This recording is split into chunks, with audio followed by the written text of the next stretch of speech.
game. It was a absolutely insane game. There's a lot to talk about from it. It was just a emotional roller coaster.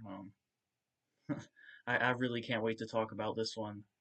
Before we get started, please like, subscribe, share. All support's much appreciated. I'm having lots of fun doing these, so let's try to keep it going. It's not just me today. We got Ben back again, and then we got Joel back. Um, so kind of running back the prediction podcast here. Um, so I'm excited to talk ball with them. I'll have their Twitter links in the description. So without further ado, uh, let's just get right into it. So obviously coming in against the Giants, um, you guys, if you listened to the last podcast, you already kind of knew I was expecting us to win. I was expecting it to be close, until the fourth quarter, kind of like by close I mean a touchdown lead. And then I think I said we was gonna win 34-17 or something like that. Obviously that's not what happened. So um, my expectations were not met whatsoever from this game. It did not go how I thought it was. So I don't know about you, Joel and Ben, but what were your expectations coming in?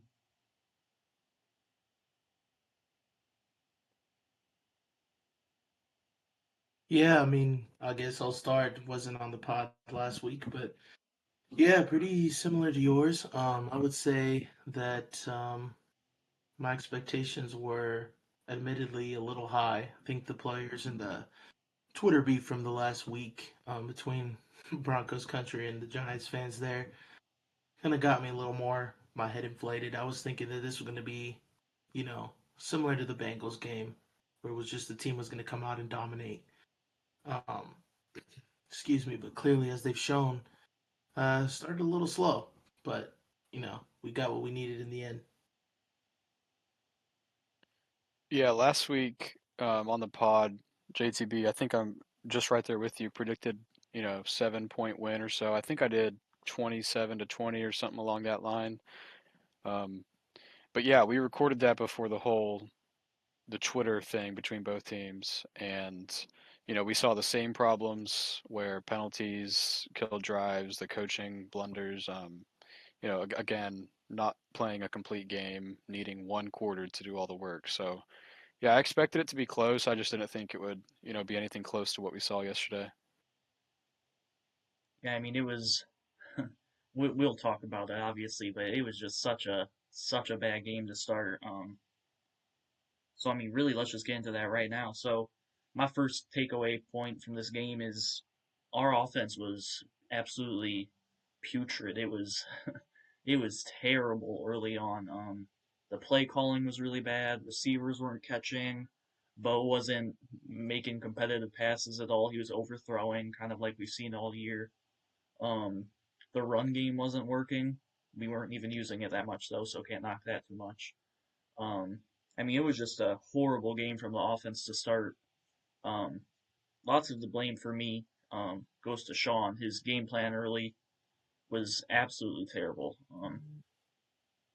It was probably it was arguably probably worse than the Jets game, honestly. We ran screen after screen after screen, and when teams know that that's what's coming, it's not going to work whatsoever. And obviously, it takes Bo out of his rhythm too when he's not able to throw downfield somewhat somewhat consistently. I mean, I don't know what's going on with the offense, but it really does look like that Sean doesn't trust Bo. I think he does trust Bo, but I think Sean's ego is kind of getting in the way of getting this offense to its real form.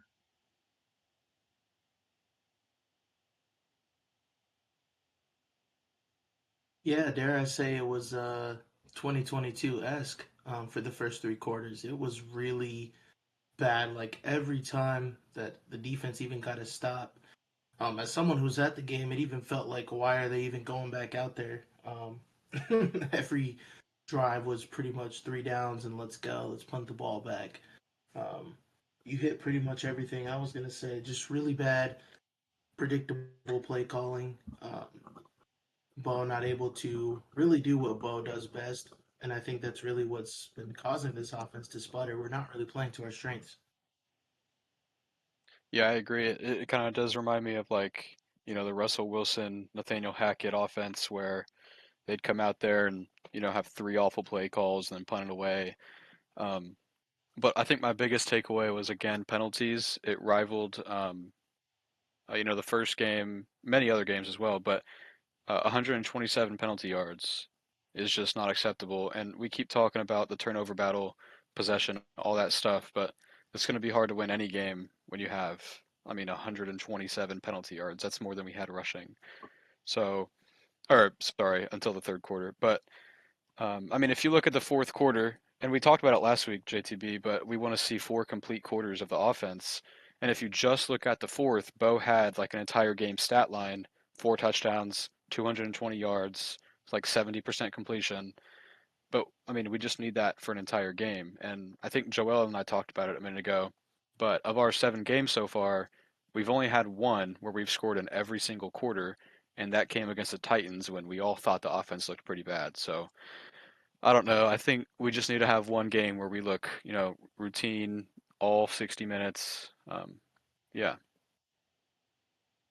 And we'll get into this later, but next week is the perfect opportunity to have a full game on offense finally. Not saying that it's an excuse that we shouldn't have done it already. We should be, but um, it's a great opportunity next week to get a full game done.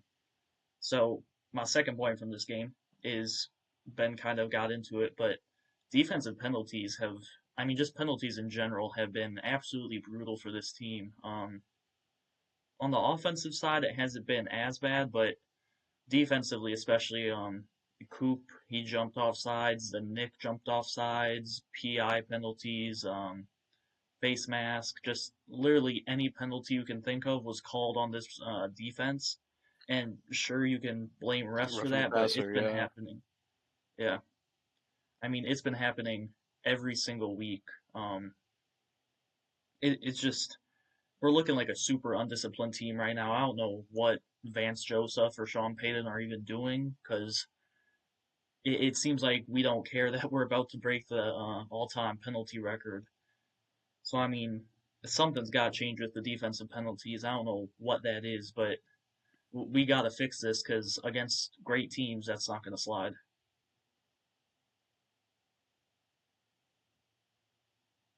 Yeah, and some of the guys touched on this a lot, and we'll probably go over it a little bit later. But a lot of the things that happened yesterday, albeit it was incredible, historical, we're all going to remember this game when we're old and frail, but it wouldn't have slid against a better team.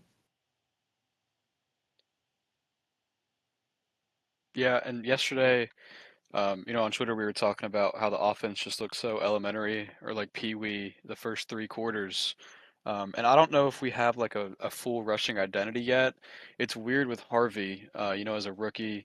We've talked about how they can show shades of Gibbs and Montgomery, but excluding that 50-yard rip in the first game against Tennessee, Harvey's averaging 2.8 yards a carry and has 104 yards.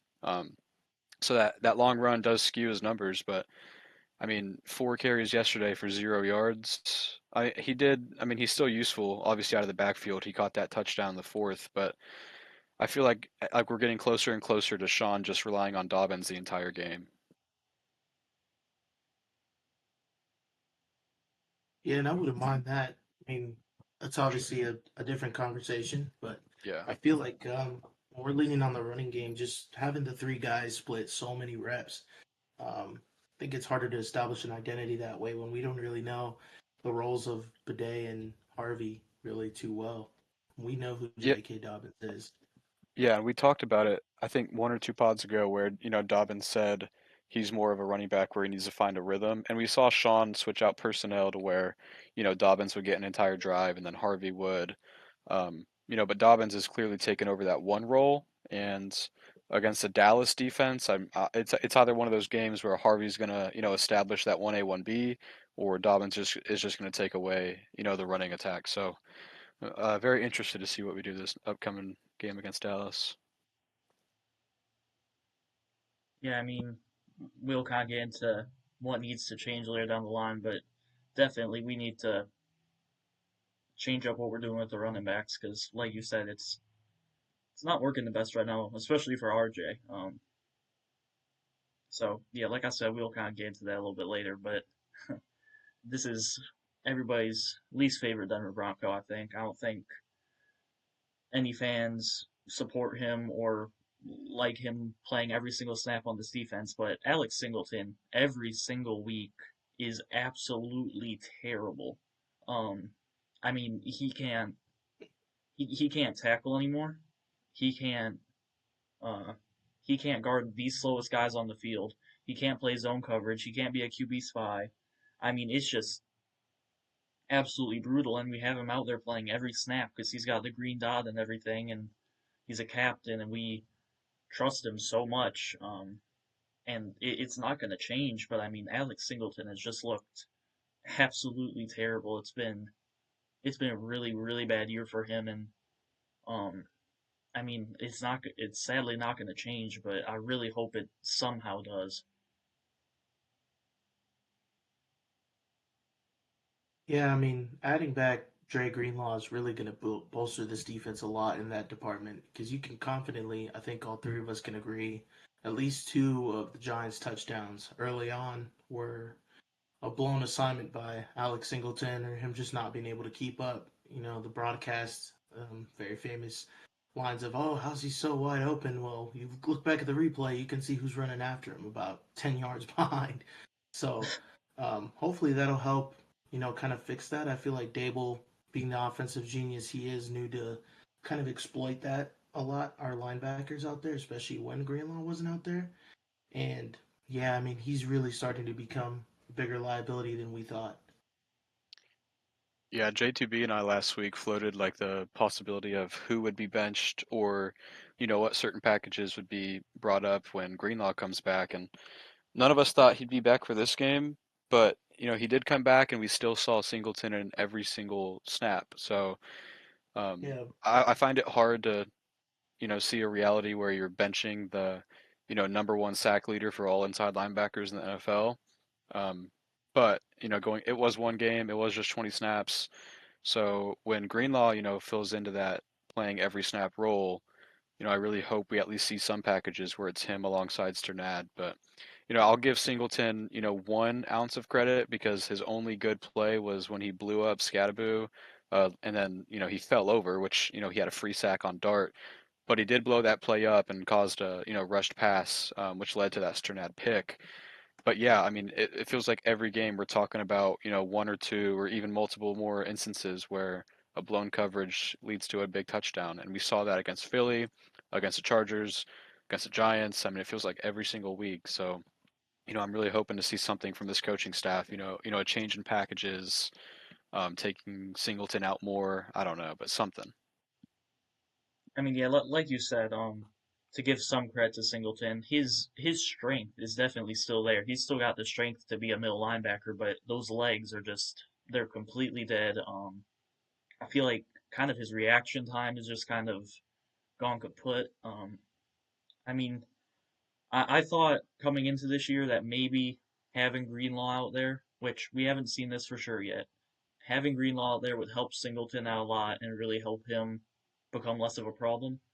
But again, this was the first game, only 20 snaps from Greenlaw, so we'll see. But I mean, like you said, Sternad's just playing so good, and I mean, Singleton, when targeted in coverage, he's giving up a 147 QB rating. That's just like insane. That's almost perfect. Um, yeah, we just cannot keep. We gotta change something up with Singleton, or he just gotta somehow get better at 32 years old, coming off of a ACL injury. So, I mean, hopefully he can do it. But man, we got a problem there. Okay, so here's kind of the flip side of Singleton, but on the offensive end. I guess it's not really the flip side. I don't know what I'm saying there, but Sean Payton, man, has been absolutely terrible these past two games. And after games, even when it's not his fault, he always comes out and says, I need to be better and this and that. But These past two games, he has not said a thing about needing to be better, and it's been two of his worst games I've ever seen. It's been it's been just so bad. His play calls have just been terrible. Um, like we said, it's just been screen after screen after screen. Yeah, it's super predictable play calling. Um, Not so great defenses like the Giants and the Jets have been able to stop this offense. I mean, apart from the fourth quarter, obviously. But I mean, it's just I think it is starting to become an issue. And it's really weird and kind of concerning that Sean is saying he doesn't need to be better because sure, there were some missed blocks on some plays, but I mean, when teams know what's coming, they are going to play better, even if they don't have the numbers advantage. Um, so I mean, like we saw some missed blocks. For example, Evan Ingram had brutal missed block. Portland Sun had a few, but I mean, when defenses know what's coming, they're gonna put themselves in better situations to not get blocked. Um, so I mean, I don't know what y'all are thinking, but I really think Sean needs to take a long look in the mirror, and hopefully, eventually, call down play call into Davis Webb.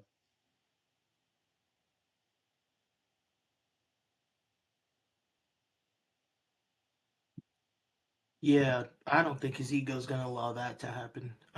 As much as I think we would all love it at this point in time, but you're spot on with that. I think there was a lot of times that even some media members were reporting who were there, like that the Giants players were audibly saying like that the Broncos were gonna run a screen to a certain person whenever they came out in a formation. It was just really, really frustrating. Again, I don't want to put it back out there and make us all relive it, but it was really 2022 esque offense this past week, and a lot of it's not to do with the talent on the field. Obviously, when you can put up 33 points in the fourth quarter, the talent is there, the ability is there, but and I think we talked about this too off camera. Um, one negative play in the fourth quarter was a little screen pass to Dobbins. So really, I'm not sure if it's a trust issue because obviously the entire team is behind Bo. Sean always comes to bat for Bo. Um, but I'm not sure what it is. When he sits back there, slings it, uses his legs, this offense is really good, but he just doesn't let him do that. Yeah, I'm glad you mentioned that screen pass to Dobbins in the fourth because I was going to say, the offense, like we've talked about, just looks abysmal for 3 quarters, usually a game, and then finds one, whether that be the first, second, third, fourth, to like light up. Um, but when we let Bo sit back there, drop back, and then find like a read down the field, he looks good in that fourth quarter. That's when the screen game opens up. And we saw that from the Giants in that first quarter, and the second when, their offense was going, they could pass when they wanted, run when they wanted, and they had that, third and 10 to Scattaboo for a touchdown screen pass. It worked. And in the fourth quarter, I count on these 35 plays of film right here, 4 screen passes. And that includes 2 second and longs where a screen pass worked. One to Evan Ingram was a 3rd and 2 where he converted. And then, yeah, that one to Dobbins, that was negative yards. But, we saw a lot of screens early on in the game that weren't really working. But when the offense actually could move the ball, those screen passes were open except for that one. So, I don't know how much we want to put it on Bo versus Sean, but I feel like the play calling needs to be smarter. Coming out of the gate, first 3 plays of the game, pass, pass, pass. And you could argue that one of them was a drop, whatever. I just feel like Sean has to be more smart about when he calls certain plays, to really get this offense in a rhythm. Because we saw it happen when Bo was able to drop back and, throw the ball down the field. And something I've seen people saying about Bo being able to drop back there in that fourth quarter is that the Giants defense was only rushing three some of the time, if not the majority of the time. So I mean, it does make a little bit more sense that he's more comfortable, and has more time to survey everything. But I mean, I feel like that time was there in the first half, and I feel like when we go into 2 minute drills lots of the time, at the end of the second half, they succeed a lot, and that's just Bo being kind of a guy who likes the up tempo pace. Um, But obviously, that's not what Sean likes whatsoever. So uh, I mean, we gotta see what Sean decides to do because obviously his game plan, I don't think it's best for the team. And I mean, yeah, we gotta figure that out. So obviously, the first 3 quarters of this game, offense was non-existent. Defense honestly wasn't that terrible due to the fact that the offense couldn't score and couldn't hold on to the ball. So I'll give them some lacks for giving up. Let's see here.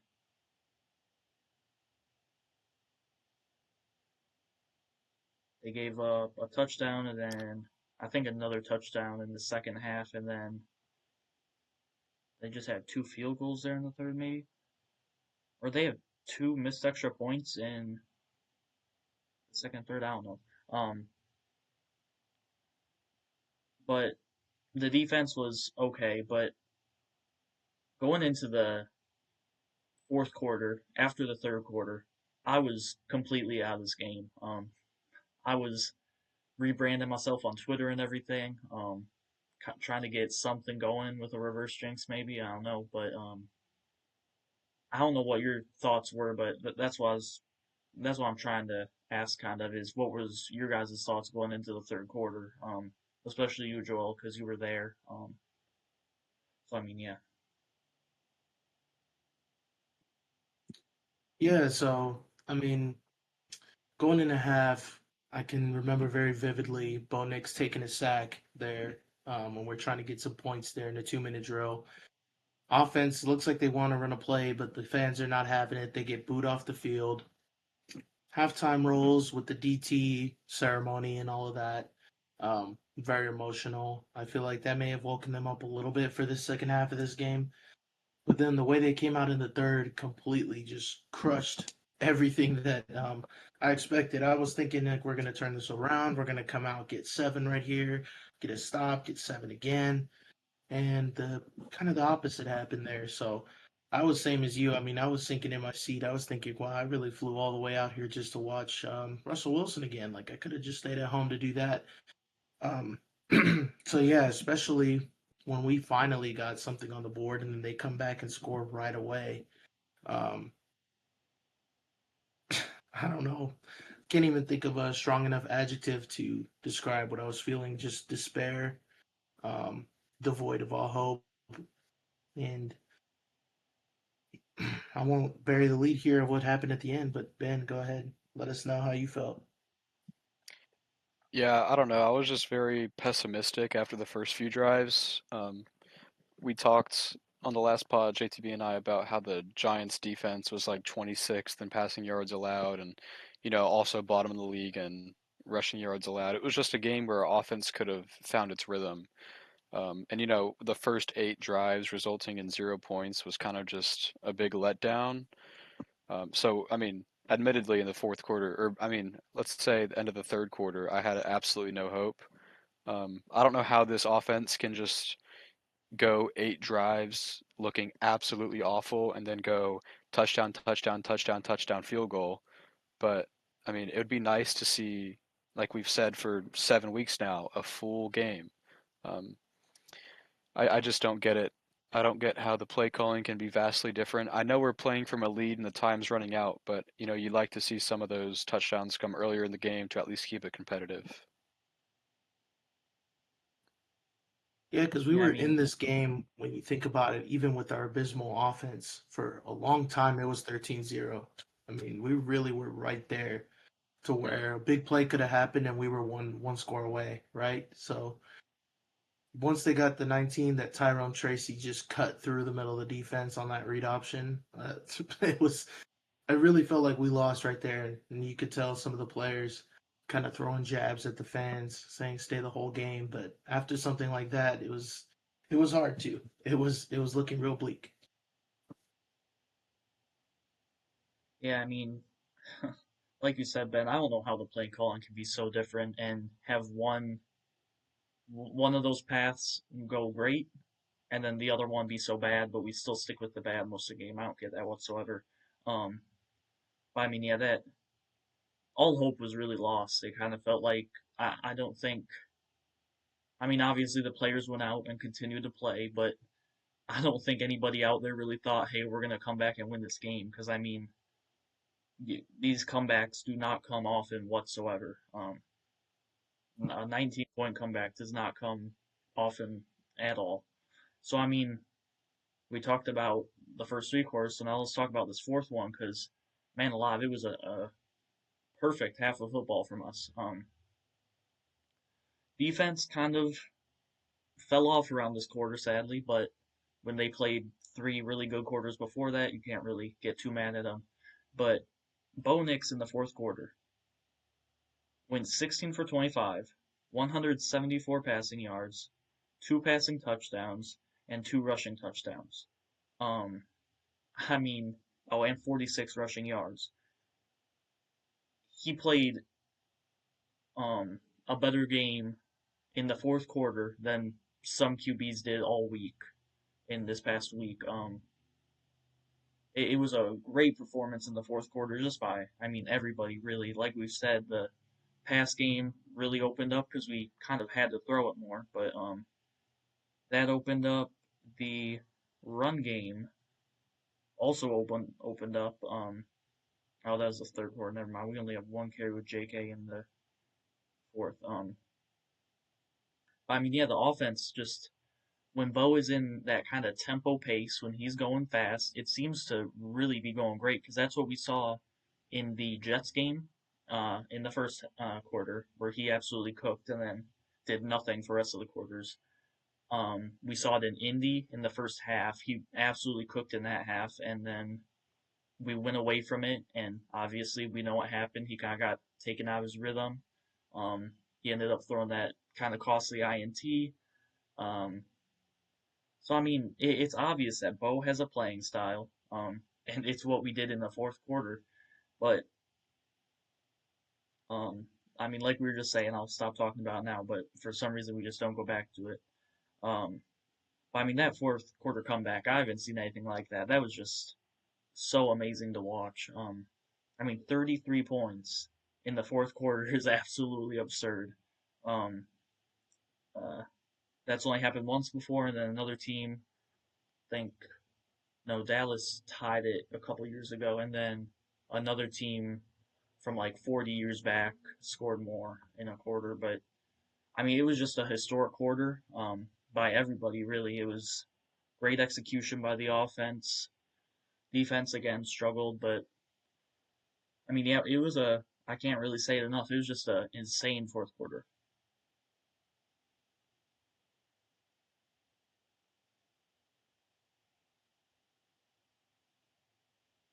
Yeah, and real quick, I want to like again emphasize the penalties.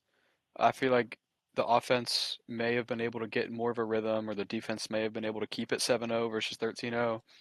It's just these penalties are killing the team. I mean, we said it last week, but we're still on pace to break the record for most penalty yards in a season. And it's crazy because you mentioned it before how Sean Payton was brought in and he said he would fix penalty yards. But I mean, 2024 wasn't awful. We had 53 penalty yards a game, which would put us at, middle of the pack of the season. But this year, we're averaging 30 more yards per game at 82.1, which we would break the record by 40 points or by 40 yards and have 400 more than last season. And I think that's a big part to why this offense can't find a rhythm for the most of the game. And I just wonder if Sean's even, making it a point of emphasis throughout the week. I really hope he is. Team really needs to figure this out, but I guess we will see once again. Yeah, you can get into the the football nerd um, analysis of all this with the penalties. I think he does make it a point of emphasis. We know that his play calls lots of words. They're getting out of the huddle with 10 seconds left, and he's got a lot of motion. Hence the pre-snap false starts or illegal shift. I think we got called for one time as well in this game specifically. Um, but off of what JTV said about the quarter, man, it's incredible when Bo Nix gets in that zone. It's kind of what we all pictured when we drafted him, you know, of everybody just being spread out and him just diming and dealing, using his legs. Got two rushing touchdowns, something we haven't seen from him in a little while. And it's a really big weapon. Last year, that was a thing that he did very, very well. I think he was, if I'm not mistaken, I think he had the most first downs picked up with his legs. Maybe he was behind Lamar, but he was up there for sure in terms of that last year. So when he brought that back, I mean, Evan Ingram finally showed up once again for us as well. I think that's getting overlooked a lot in some of the talk this morning. And when he gets in that zone, man, it was an incredible sight to see. I mean, I think you can ask all other 75,000 people who were there with me; they couldn't tell you how that happened. Yeah, I think that's credit to like Bo's play style and even dating back to his Auburn days, but most importantly like his Oregon days, where when teams respect the fact that he can throw the ball down the field, that's when his short game screens, slants open up. And it's not really going to happen when Sean's calling these elementary pee-wee calls where it's putting Bo in a tough spot where he can't find that rhythm, then the run game isn't getting respected, so they're stacking the box. But in the fourth quarter, yeah, I mean, what a great quarter. The screens were working except for one play. Middle of the field was working. Deep field was working. We saw that ball to Mims, the ball to Sutton. It was just a really complete quarter from him, even on the ground, too. JTB mentioned two touchdowns at the 46 yards. Um, yeah, I'd really like to see Sean Payton call a game that, really tailors to Bo's play style for all four quarters. Yeah, it almost feels like he's calling the game backwards for Bo in some Right. ways, doing screen first and then like, okay, he can pull it out by the way, deep down Yeah. the field. Um, but yeah, certainly that has a lot to do with it. And I'm not sure why. I mean, I would like to hear your guys' thoughts, just real quick on that. Like last year, we didn't really have this problem too much. I think last year we could attribute it to it was a young team, young receivers. Lil Jordan Humphrey was like second in targets at some point throughout the season. But I mean, what could possibly have changed that now, we can't figure this out with Bo Nix? Yeah, real quick, I don't want to cut you off, JTB, but I don't understand it either. We brought in Pat Bryant, great run blocker, great in the pass. He can block real well on those screens. And Sutton, we've seen him take the next step in blocking as well. So we have the blocking pieces, we have the guys, Troy, Mims, to catch those screen passes. I just don't really understand why we can't get that going. We've seen Bo thrive, especially in the fourth quarter here or against the Bengals, where he's throwing the ball in that intermediate range, like 7 to 15 yards down the field. Um, I don't know. We have the weapons. Well, we have the skill set. I won't say weapons, but we have the skill sets, the players, to do these things, and we're just not seeing it. So I'm with you. I have no idea, why he's calling it, kind of backwards, but I don't know. JTB, do you have an idea? I mean, like Joel said, I really like that him calling it backwards because that's exactly what's been going on. If you're gonna use a lot of screens, you wanna open up the pass game first, get that going, and then use the run game some, and then those screens just really would open up. So I really like that of Sean calling the game backwards. But then another thing that Joel said, last year we didn't I mean, last year wasn't an amazing year offensively, but we weren't having these types of problems with Bo. Um, and I feel like that's a lot due to the play calling. Um, we're just kind of going backwards, it feels like. Um, and like I said before, I don't think Sean doesn't trust Bo. I don't think that's it. I think it's just Sean trying to be Sean and do his thing. Um, I mean, I don't really have an idea what we're trying to do out there right now. Like we've always said, can we please just put together four quarters? Because I mean, the potential for this offense is it's really high, honestly. Obviously Troy, especially, he's got to come down with the ball a little bit more. But I mean, lots of it just comes down to the play calling. And I really hope Sean can figure it out because this offense could be really fun to watch rest of the season. Um, 'Cause, I mean, like we said, Bo just cooks in the up tempo pace, and um, we just haven't been doing that whatsoever. So, um, next point I got, we kind of already got into this here, just kind of what needs to change. And I already talked about, I feel like Davis Webb calling plays might be better, but really, we already said it. We just need to play up tempo. We need to open up the pass game.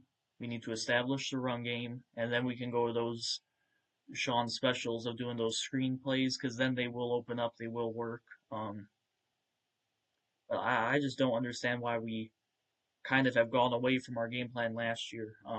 Obviously, the run game wasn't working last year, but I feel like we were kind of a run game away from having a much better offense last year. And I mean, Bo has, I think, improved in some areas. He's also kind of starting to concern me more and more with him overthrowing stuff. But another thing that we need to do a little bit more of is um, we need to run design runs for Bo, because um, I'm pretty sure both of the touchdowns that he had were designed runs. Um, or actually, no, one was a rollout. But still, when he's able to get going in the open field, he's not a slow quarterback whatsoever. He's probably, I'm not gonna say he's up there with Lamar or anything, obviously, or Jaden, but he he is a really good runner with the football, and it just opens up this game, this offense so much more. Um, I mean, to kind of just get to something else that kind of needs to change here.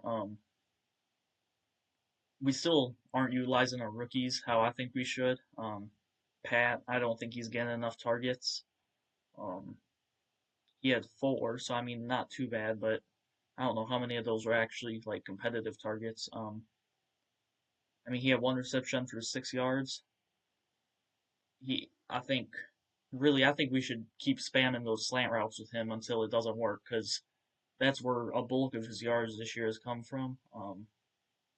And we're just still not really utilizing him. Harvey, like Ben said earlier, his numbers are kind of skewed because of that big run in week one. I still do think we could utilize him better.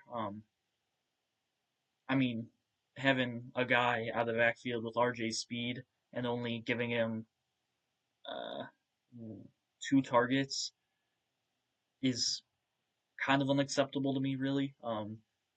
I think he's a great guy that could really benefit from more like screen plays, um, where the O line actually moves with him instead of just having Evan Ingram and Cortland Sutton block for him. Um, so I mean, really, just what needs to change is the play calling. The play calling just needs to get better.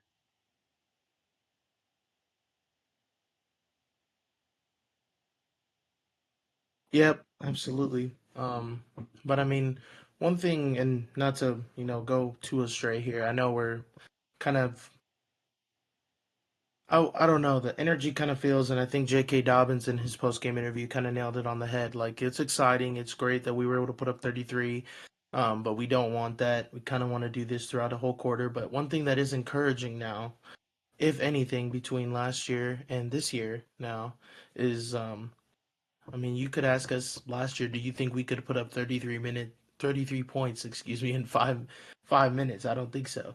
Um, you know, I think at the beginning of the year when we played the Chargers, Titans, Colts, that first three stretch, a lot of us were talking about, can this offense really even compete with a Kansas City, a Buffalo, a Baltimore, Detroit?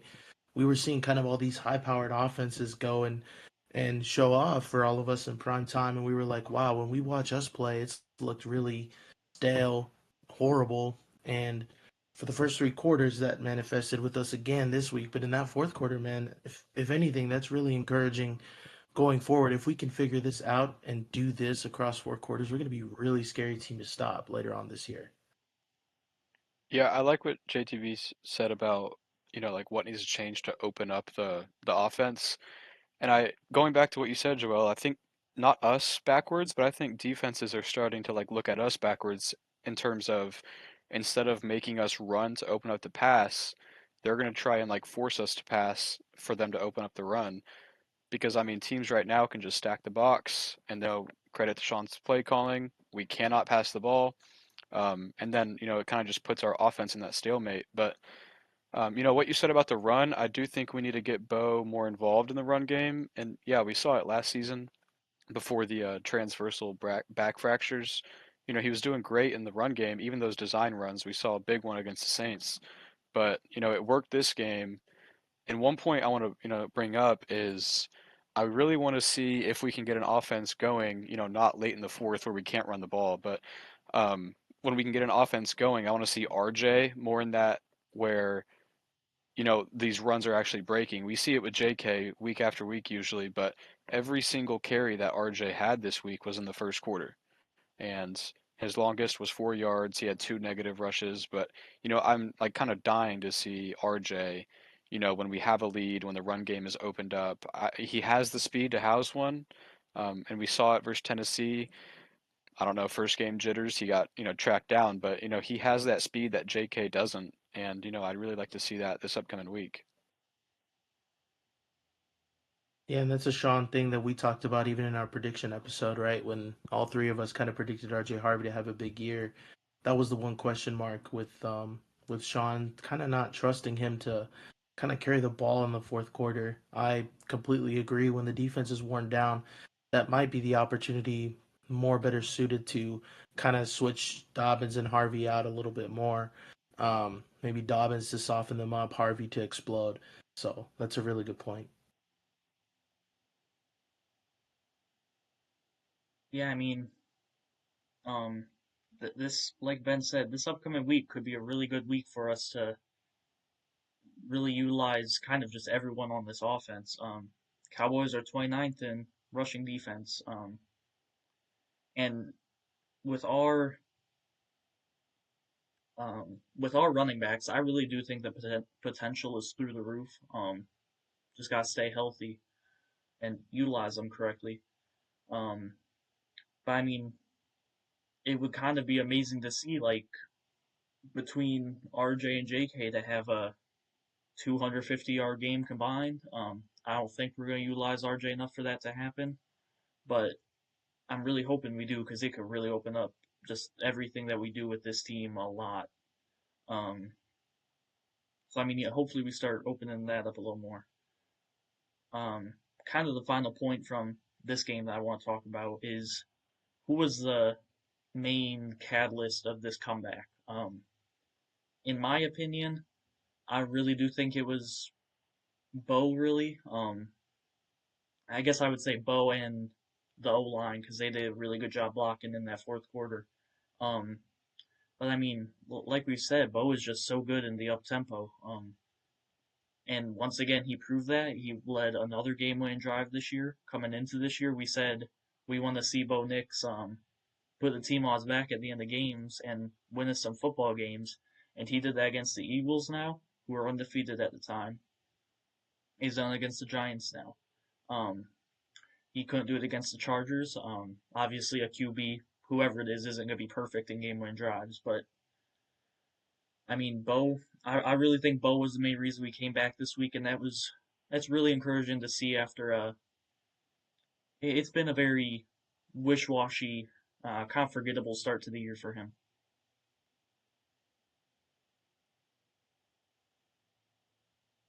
Yeah, I think you hit it right on the head there. I was going to say Bo and the O line. Um, we saw like it feels like every single drive in that fourth quarter there was barely any pressure. There was a few plays, here and there, but they found a rhythm. Bo dropped back, had time to throw, and it worked. So the catalyst for that fourth quarter comeback, I think, is those two groups, quarterback and O line.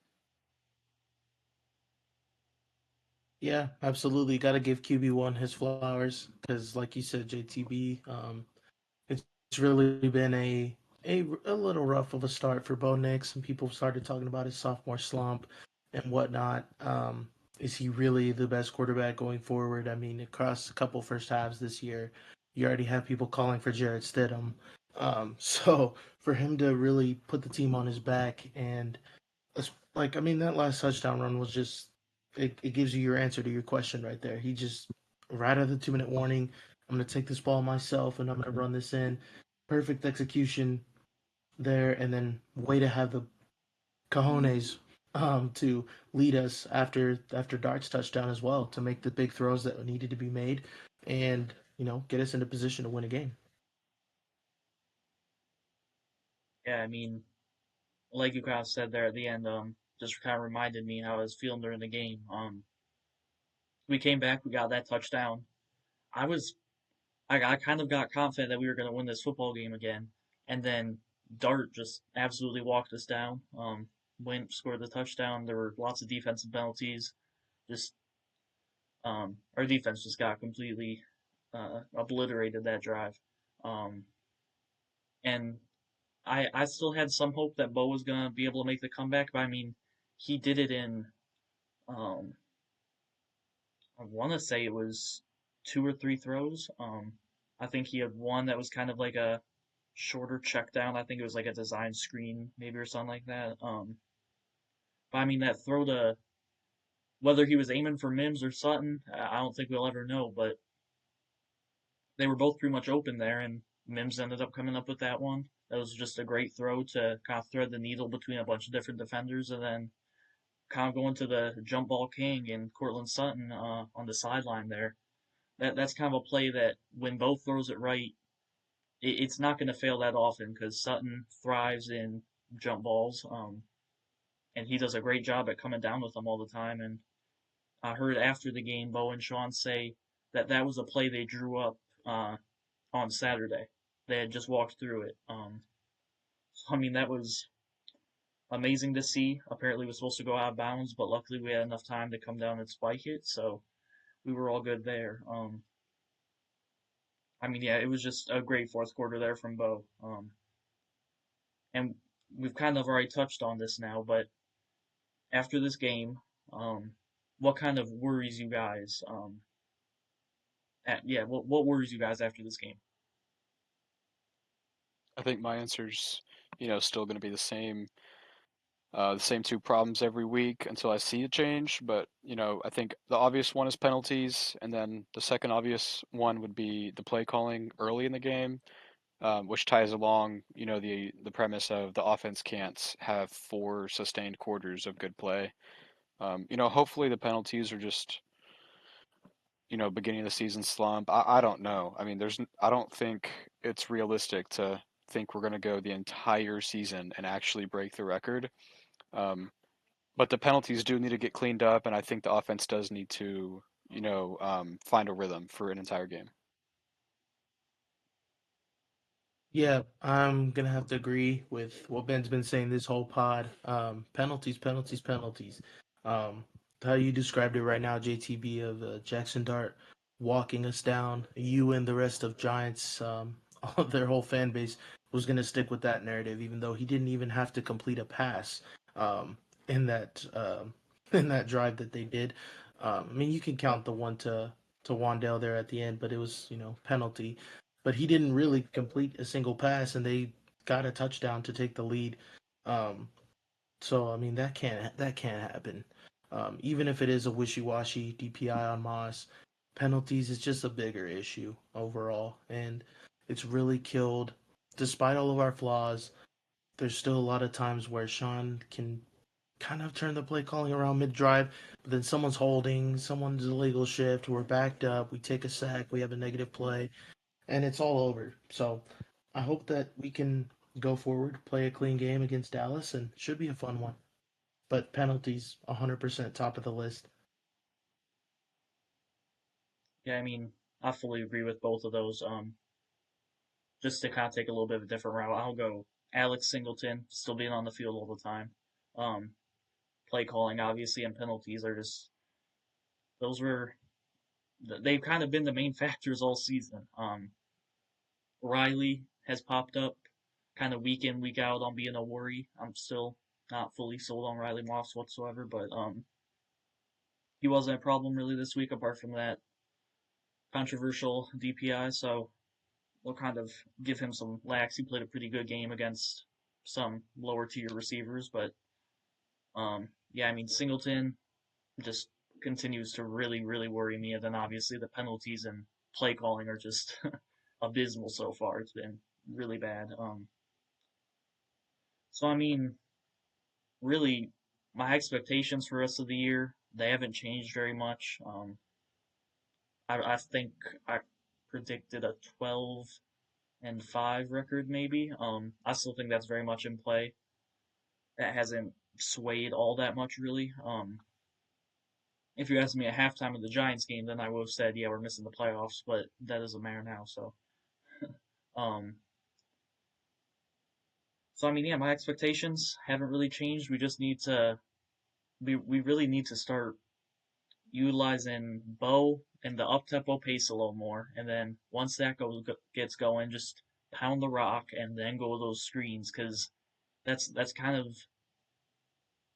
the trifecta you want to go to. You kind of want to start out running and passing, getting short yard third downs to start, and passing those. Those are kind. I think on third and shorts this year we've been pretty good passing the ball.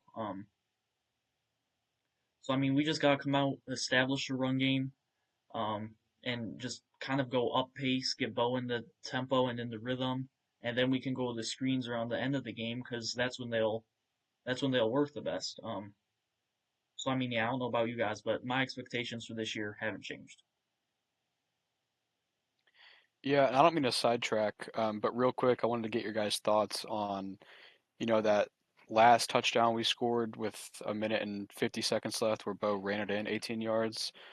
New York had one timeout, and as soon as it happened, I was kind of like in the thought process of, oh, he should have went down at like the 2 or the 1. And yeah, Devil's Advocate says we don't know if this offense would have pounded the rock in or how it would have worked. So take the points as they come. But I just want to see if you guys thought maybe he should have went down, try to pound it in 3 times real quick. If not, field goal, go to overtime. But they did have one timeout, and granted, we still did win, even though he ran in, Dart went down there and scored. But initially I thought he should have went down, but we still won regardless. So I don't know. I just want to see if you guys thought that he should have or not. Um, I feel like Sean is shown twice now with him running that in the Eagles game. I think they just really have a lot of trust in this defense. And they really wanted to give him a chance to back that up. I feel like him scoring extra point, they have to score a touchdown. They can't walk us off. I think they had the utmost confidence, and I did too, at the time. Probably because I was there, emotions running high. I was like, oh, there's no way they're going to go down and get a touchdown here, and they really shouldn't have if we didn't commit penalties, dumb penalties, both of them. Um, so I feel like it's you can't coach the result at times. It would have been better if he went down and we just walked it off there. Um, but you never know with how this red zone offense kind of was at the beginning of the game. You don't know if they would have picked a bad time to stall out there. Yeah, I mean, I definitely get what you're saying, Ben. That's definitely a valid argument and everything, but I kind of do think he made the right decision going in because our defense, this year has been going on a historic pace.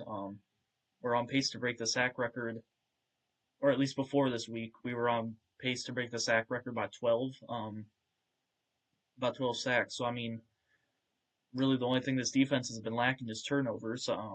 They got that today. Yesterday we won the game, but I think he made the right decision. Trusting this defense.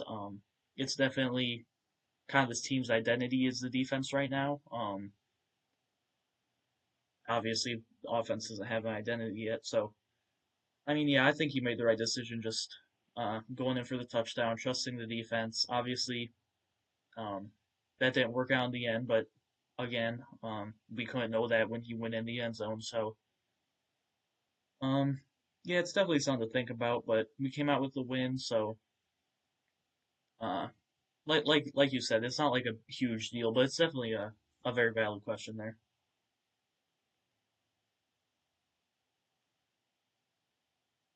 and hopefully this is symbolic. You're just talking about our expectations. Last time I was on the pod was after the Chargers game. We're sitting at 1-2. We're about to play the Bengals on Monday night. And you and I talked, JTB, on that pod, like what's going to happen here. This could be a turning point. Is this going to be our get right game? And here we are back. I kind of feel like right now we kind of been talking like we lost this game, but matter of fact, we did win. We are 5-2, top of the AFC West again. It's early, champions aren't crowned in October by any means, but let's I think we can make another good run here. If the boys push through, um, I think we can really start thinking about some of those bigger things. Like you said, 12 wins. I feel like that's very, very much attainable because that's a game that past Bronco teams since 2016 probably would have lost.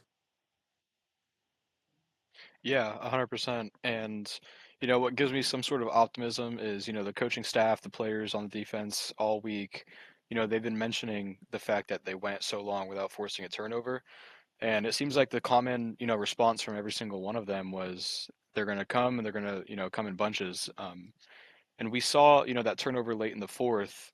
So, part of me thinks that, like, with this run we have next, where we play the Cowboys, Texans, and Chiefs within the next 4 weeks, hopefully those turnovers do start coming and the offense, finds its rhythm. So, I mean, if we can, split at worst, go 2-2 with the Chiefs, Texans, Cowboys, but hopefully go 3-1, it would be huge. We have the Raiders game in there. I know it. I don't want people to like start saying it's a trap game, whatever. But I mean, the really big games here are going to be Cowboys, Texans, Chiefs. So hopefully those turnovers do come. Offense finds a rhythm, and we can somehow squeak away 3-1 at worst. So I don't know. We'll see. Yeah, I mean, I fully agree with that. Nothing's really changed expectation wise. The next three out of the four games are really huge there. You look to kind of split two out of two, but it's kind of been the theme of the season. As nice as it is that we are 5-2, we could so easily be 0-7 right now. I mean, we've messed up a lot. Teams have sometimes bailed us out. We've bailed ourselves out sometimes, but the epitome of this team so far this year has been um, it's been one side of the coin. There's no middle ground. It's kind of either we'd be 0-7 or we'd be 5-2. And yes, we could be better, but I mean, you're gonna play good teams and you can't mess up then. So I mean, and that's what we did against the Colts and Chargers. So I mean, um, yeah, it's definitely gonna be interesting. I was saying that because like I was trying to say, this next stretch we could easily go 4-0, or like you said, we could go 2-2. We could go 0-4. It's just it's really it's still really up in the air. I'm not really making any sense here because I can't really think. But yeah. So I mean, to move on to another point, kind of. Man, that was so ugly by me there. I could not talk. My bad. Um, just something I kind of noticed from this game that nobody's talking about is Palcho did an amazing job playing guard there. It was night and day difference from Pert last week. I've always been a big fan of Palcho. I liked him last year when we played him at tackle for McGlinchey. Um, I really liked what I saw there. I think he'll be a starter with this team soon enough. And then defensively, Malcolm Roach um, and Q Robinson both played really underrated games that nobody's really talking about. Q got his first quote unquote sack. It was a half sack with Roach, I'm pretty sure. But um, I mean, yeah, just kind of some unsung heroes from this game was definitely Palcho, Q, and Roach. Yeah, no, he did a great job filling in at guard. I mean, it was really a tough ask for him to come in, and go against this Giants D line, which for all extents, it's very underrated, if I can even say that. I mean, they have a great D line, and I think Miners spoke about it this morning. He said how he had to like flip his entire play because he started at right. We asked him to play today or play yesterday, But no, he came in and just fit in perfectly. I think he had a great game, and I fully agree, unsung hero of that game. Yeah, and him not being a talking point, I think, is a good indicator that he did his job because last week, yeah, we had a lot to say about Matt over there. Um, and he was really, his name was out there. Everybody knew who he was and who he was filling in for. So Palcho did a really good job. I think the whole offensive line, you can say, um, second half did much better than last week for sure. But we do still miss Ben Powers. That's really a big injury, and it's kind of derailed a couple of things we're talking about, specifically the running game. Yeah, and Yeah, Ben then Powers is a huge. real quick, sorry, Will Lutz, I think as well. It was such an easy game for him to make a mistake. We saw the Giants kicker miss those two extra points, and then we had that big moment, obviously in the fourth, where we had him lined up for that 39-yard field goal. He made both of his extra points, and then he iced the game there at the end. So, I mean, a lot of people like to give him slack, for not necessarily being great 50 and above, but this was a game where he went perfect. So, got to give him his flowers as well. Yeah, that's very true. I've been critical on Lutz ever since we got him, really, but yeah, that is very true. He did play himself a pretty good game. So I mean, kind of before we wrap up the pod here, going into next week, obviously Cowboys they got a really good offense this year. Dak is really cooking with CD and Pickens. Um, I do think. Oh, my bad, Javante. He's been cooking as well. He's been the. I'm pretty sure he's the second leading rusher in the league right now. So, I mean, I think defense is definitely gonna give up some points. But I think it really comes down to will our offense be able to capitalize off of playing um, a pretty bad. I mean, there's no way around it. They're a terrible defense. So will our offense be able to capitalize? That's kind of my main takeaway from next week.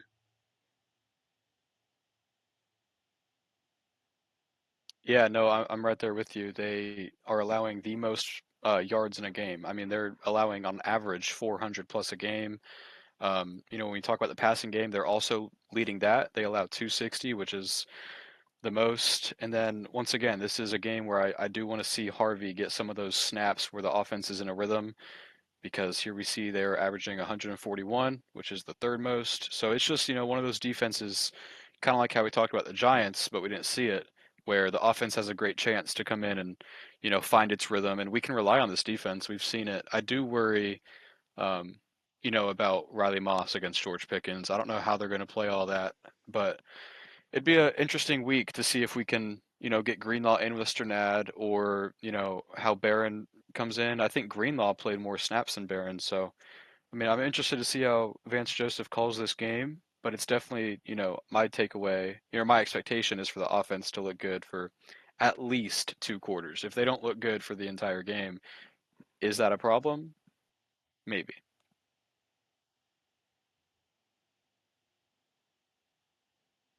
Yeah, I mean, I guess it's all up to be seen. Will remain to be seen, but yeah, I mean, this offense is at least we're not falling into the delusion of oh, a win is a win, we'll take it. We don't have anything to fix. Because any team could look at it as in like, oh, we put up 33 points in a quarter. That's something to um, be really, really proud of. But this offense knows that they have to be better, and they can be better for sure. We've seen it last year. We've even seen it a little bit this year when we played against Cincinnati. Um, the last time Dallas beat the Denver Broncos was September 10th of 1995. So nobody on this pod was alive back then. So we haven't even seen what that looks like. So it's hard for me to imagine that in general, much less this week, especially at home off of an emotional game. I think the boys will be up to the task. Big matchups to watch will definitely be the guys who didn't allow completion this past week, Sertan and Moss going up against CD and Pickens. Yeah, I mean, to get to kind of the delusion there that you were talking about, we're totally not talking about like normie or anything like that.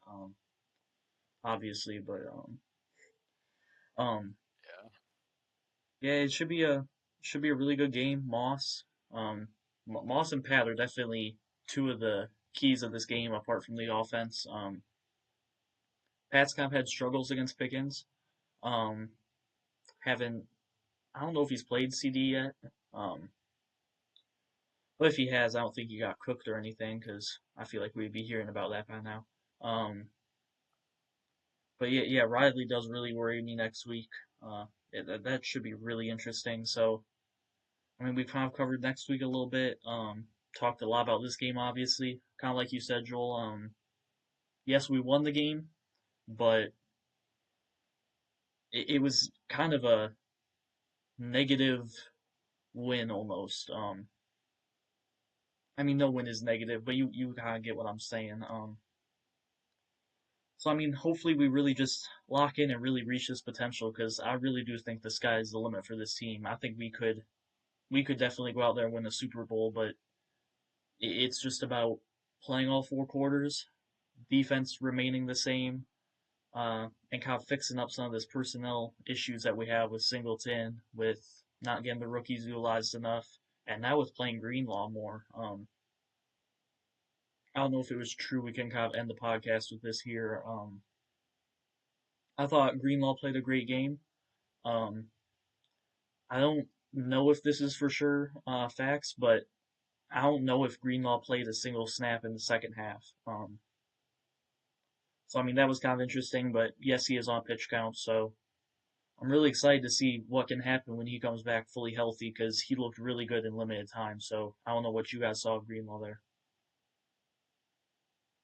Yeah, I think you're right. I don't recall any second half snaps. I mean, maybe there was like one or two, but it felt like the entire first quarter, even the first series, his impact was felt immediately. So, yeah, I'm interested to see what his progression is in this, recovery from his injury. But yeah, he looked great, and I guess I want to see if that does help Singleton. I mean, the first quarter they had 7 points, so maybe we talked about it a little last week, but maybe, him playing a full game will help Singleton, but again, that's to be seen. So, yeah, I mean, he had a great game. Very pleased with what we saw from him.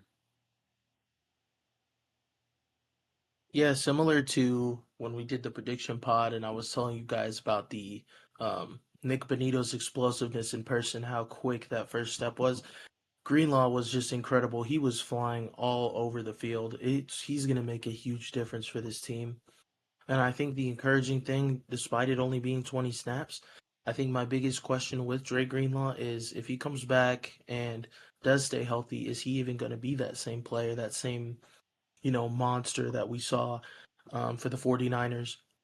And he's all that and more. He is going to be a really big addition to this defense. And I think with Singleton, he's not going to help him in coverage. I think the only thing that can help Alex Singleton in coverage is a time machine, and he doesn't play against the Tampa Bay Buccaneers. Um, but I think the coaching staff just has to get creative. I mean, they have to put him in situations where Greenlaw is out there covering the wheel routes, some of those things in the middle of the field, and Singleton's blitzing because he can still do that very well. Yeah, and real quick, I just looked, he had 21 snaps, and it looks like he had zero after 3 minutes left in the second quarter. So, yeah, it's going to be interesting to see next week how they do that. If they do less snaps per quarter but plays the whole game. But yeah, the pitch count definitely was in effect this game, only playing one half. Yeah, I mean it was really similar to uh Hufunga week one. He was just obviously for Greenlaw when he was on the field, he was always around the tackle, always around the play, and not always around negative plays, I should say. He was always around the good plays. So I mean that's what you'd love to see. Greenlaw, really excited to have him back. Hopefully we can get him some more snaps, and hopefully we can get Singleton some less ones, because um, I think that's one that it's kind of a really interesting personnel decision we have there, especially with Sanders eventually coming back. Gonna be interested to see what exactly we do there. So I think we've really talked about it all there. thank you guys so much for watching. I'll have Ben and Jules' Twitter in the link below. Unless you guys have anything more to talk about, I think we're done here. No, I'm good. Real quick, I was going to say Greenlaw had a quarterback hit and 6 tackles, in the limited 21 snaps he had. But I mean, yeah, that's pretty much it. Thanks for having us on. I appreciate it. Yep, same here. Thank you as always, JTB, to let us on the best podcast out there in Broncos country. So always a pleasure. Yeah, of course, I have so much fun doing this with you guys. So, thank you guys so much for watching. Again, I'll leave their links in the description below to their Twitter accounts. Great follows on Twitter, post great Broncos content. So, without further ado, hope you guys have a great week, and I'll see you